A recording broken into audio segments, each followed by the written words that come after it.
एक सवाल था मेरा, जब भी भूत का चेहरा दिखाना हो बिल्कुल गला हुआ एकदम रोटन क्यों दिखाते हैं? कमेंट करके बताओ मेरे को। बाकी ये तो सरप्राइज था सबके लिए जब 2018 में स्त्री आई और बॉक्स ऑफिस पर 100 करोड़ का आंकड़ा पार कर दिया। उस मूवी की सफलता से एक पूरा सिनेमेटिक यूनिवर्स खड़ा हो गया और इस सिनेमेटिक यूनिवर्स की सारी मूवीज एज ए सरप्राइज आई और मजा दिया अपन को। पर ऐसा क्या है इस सिनेमेटिक यूनिवर्स में कि इसकी मूवीज वर्क कर रहे हैं? बस इसी से रिलेटेड तोड़ फोड़ करेंगे। हाँ, एक चीज और, स्त्री 2 के साथ इन्होंने कंफर्म कर दिया है कि रूही इस सिनेमेटिक यूनिवर्स का पार्ट नहीं है। तो अब तक 3 मूवीज अपन ने देख ली है स्त्री सिनेमेटिक यूनिवर्स में, स्त्री, भेड़िया, मुंजिया, भूतिया हवेली। जितनी भी हॉरर मूवीज होती है उनका एक सेम फॉर्मूला होता है, भूतिया हवेली, 4 दोस्त आए, कुछ कांड हुआ, मर गए। पहले तो ऐसा सिस्टम बना रखा था कि हॉलीवुड की मूवीज का अनऑफिशियली चेपा चेपी चल रही थी, चाहे वो आपकी राज हो, 1920 हो, बिल्कुल खुले आम चेपा चापी, भूल भुलैया इफेक्ट। 2007 की जो अक्षय कुमार की मूवी है उसकी सफलता से एक बात तो फिक्स हो गई थी कि जनता के अंदर भूख है हॉरर कॉमेडी मूवीज के लिए। वैसे भूल भुलैया भी मलयालम मूवी का रीमेक थी। भूल भुलैया ने काफी माल बटोरा, पर इस मूवी के बाद किसी ने हॉरर कॉमेडी पर इतना ध्यान नहीं दिया। फिर अपने राज और डीके आए जिन्होंने गो गोवा गॉन बनाई, जहाँ पे उन्होंने ज़ॉम्बी प्लस कॉमेडी का मामला ऐड किया। फिर जाके उनके दिमाग में मामला क्लिक हुआ तो उन्होंने स्त्री की कहानी लिखी। उनको समझ आ गया था कि हॉरर कॉमेडी का बहुत तगड़ा मार्केट है इंडिया में, क्योंकि अपनी ऑडियंस ऐसी है जो जोनरा स्पेसिफिक मूवीज नहीं देखती। अपन को चाहिए बिल्कुल पूरी थाली जिसमें सब कुछ हो, ड्रामा हो, इमोशन हो, एक्शन हो। तो उन्होंने हॉरर को मिक्स कर दिया कॉमेडी के साथ और फॉर्मूला वर्क कर गया।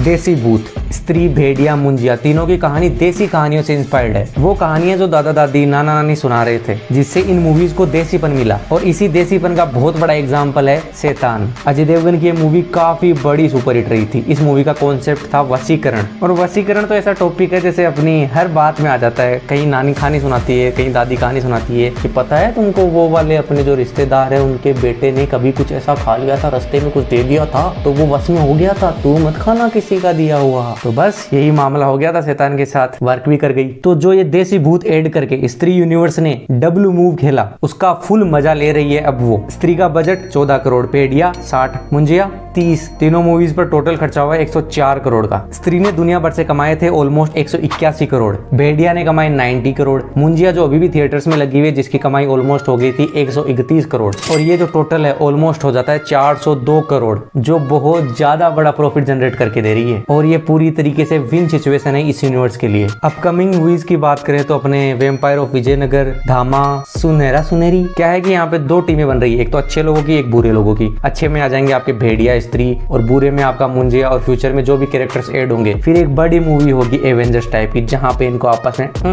ऑडियंस के भी मजे, प्रोड्यूसर्स के भी मजे, सोशल मैसेज। अगर आप तीनों मूवीज को देखोगे तो हॉरर और कॉमेडी के साथ जो तीसरा एलिमेंट कॉमन है वो है एक सामाजिक मैसेज। स्त्री नारी की इज्जत की बात करती है, भेड़िया जंगल बचाने की, मुंजिया के अंदर गुड पेरेंटिंग की बात को उठाया गया है। और ये बातें थ्रू आउट मूवी आपको समझाई जाती है, ऐसे नहीं कि अल्लो अब लो, ये लो, भाषण सुन लो, ऐसा कुछ नहीं है। With comedy element, with horror element आपके दिमाग में बात रखी जाती है कि सैया ये लो हमारा मैसेज। कास्ट एंड लोकेशन, स्त्री में आपके राजकुमार राव, पंकज त्रिपाठी जैसे एक्टर, भेड़िया में वरुण धवन, और मुंजिया में तो मेन एक्टर के लिए नए चेहरे को लिया है जो कि कोई फेमस बंदा भी नहीं है, साथ ही एक यूट्यूबर को भी लिया है। इससे क्या हो रहा है कि अच्छे अच्छे एक्टर्स भी इस यूनिवर्स में ऐड हो रहे हैं। और ऊपर से आयुष्मान की कास्टिंग भी कर ली है वेम्पायर ऑफ विजयनगर के लिए। आयुष्मान और राजकुमार वो वाले एक्टर हैं जिनकी ऑलमोस्ट सारी मूवीज जो होती है वो छोटे शहरों से होती है। अगर बॉलीवुड की कोई भी मूवी छोटे शहरों पे बसी हुई है तो समझ लो उसमें आपको आयुष्मान या राजकुमार देखने को मिलेंगे। तो इन एक्टर्स की पहले से ही छोटे शहरों से पहचान बन चुकी है। साथ ही इस सिनेमेटिक यूनिवर्स की मूवीज में लोकेशन भी बहुत इंपॉर्टेंट रोल प्ले करती है। जब आप स्त्री में चंदेरी को देखते हैं तो वहाँ की गलियां, वहाँ की पुरानी हवेलियां, दीवारें, दुकानें सब आपको ऐसे फेमिलियर से फील होती है। और इन मूवीज में जो लोकेशन है उसको एज ए कैरेक्टर ट्रीट किया जाता है। भेड़िया में तो उसकी लोकेशन एक अलग ही आइडेंटिटी लेके आती है, अरुणाचल प्रदेश का वो स्मॉल टाउन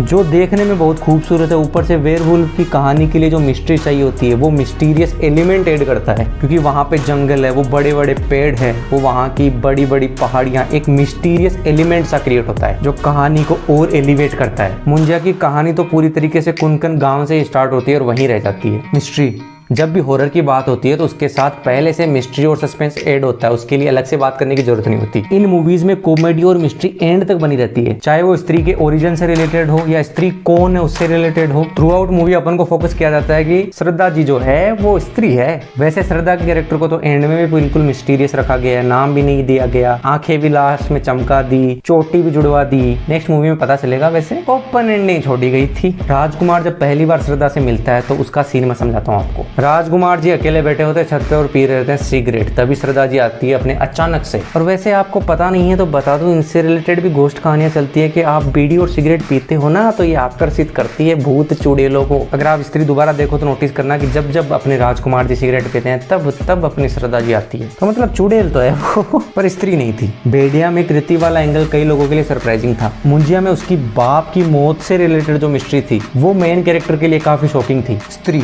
इस मूवी की डायलॉग राइटिंग कमाल है, स्पेशली जब कॉमिक सीन्स की बात आती है, और ये कॉमिक सीन्स पूरी मूवी में है। जब एंड में ज्ञान देने की बात आती है तो उस सीन को 1 मिनट में पूरा कर दिया जाता है कि स्त्री को इज्जत और प्यार चाहिए। ऐसे नहीं कि 5 मिनट तक लगातार राजकुमार खड़े होकर ज्ञान दे रहे हैं कि नारी की इज्जत करो, मतलब करनी चाहिए, मैं ऐसे बोलना नहीं, पर वो सीन देखने में मजा नहीं आता। जब खड़े होकर मोनोलॉग के थ्रू आप ज्ञान देते हो तो वो ज्ञान झेला झेला सा लगता है। उन्होंने थ्रू आउट मूवी आपको समझाया तो अच्छा लगा। ऐसा ही तीनों मूवीज में देखने को मिलेगा। त्रिपाठी जी तो जेम थे इस मूवी के लिए। कई मूवी में सीन आते हैं जो उन्होंने खुद ने इम्प्रूव किए हैं, जैसे आपका फेमस वो आधार कार्ड वाला सीन। एक सीन आता है जब बगल से कुछ गुजरता है और पंकज जी वहीं पे बैठ जाते हैं, वो इतना ज्यादा फनी लगता है ना। काफी सारे मूवमेंट्स है, इन पे तो अपन एक दिन अलग से बात करेंगे। मैंने अभी रिसेंटली मूवी देखी और मैंने नोटिस किया कि बंदा कमाल का काम करता है। वो तो अपन को पहले से पता है, पर स्पेशली इस मूवी में तो उनके स्टारडम को ऊपर ले जाने में स्त्री का बहुत तगड़ा रोल है। मूवी का एक एक कैरेक्टर मजेदार है, चाहे वो जना की माँ हो, ऊपर से अपने विक्की के डैडी। वीएफएक्स ये वाला पार्ट इन मूवीज का काफी ज्यादा वीक रह जाता है। स्त्री और भेड़िया में तो अपने काम चला लिया, बट मुंजिया में नहीं बाबू नहीं। मेन कैरेक्टर ही वीएफएक्स से डिजाइन किया गया है जो काफी इंप्रेसिव नहीं लगता।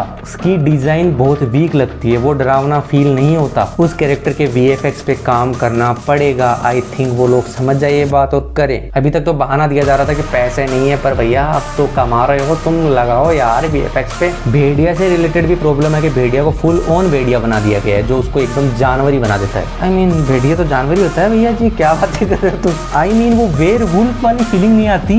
चलो एक एग्जांपल से समझाता हूँ मैं। ह्यूग जैकमैन की मूवी है वेन हेल्सिंग, उसमें भेड़िया दिखाया जाता है जो 2 पैरों पे खड़ा होता है। ये वाली फोटो देखो तुम, और एक ये वाला भेड़िया देखो, बताओ किस में मजा आ रहा है। वेन हेल्सिंग वाले में ना ऑफ कोर्स ब्रो, यही बोलना चाह रहा हूँ मैं। आई होप वो भेड़िया पे आगे जाके काम करे और उसको थोड़ा और दानवी बनाए ताकि उसके साथ थोड़ी मिस्ट्री एड हो, अदरवाइज वो जानवर सा ही लगेगा, इतना ज्यादा मजा नहीं देगा। वैसे स्त्री 2 के ट्रेलर में अपन को वीएफएक्स काफी अच्छे लग रहे हैं। अपना जो सरकटा महाराज आ रहा है उसका वीएफएक्स भी अच्छा लग रहा है। वैसे स्त्री का जो कैरेक्टर डिजाइन है काफी पसंद आया है। देसी ड्रेस पहनाई है, ऊपर से घूंघट में है।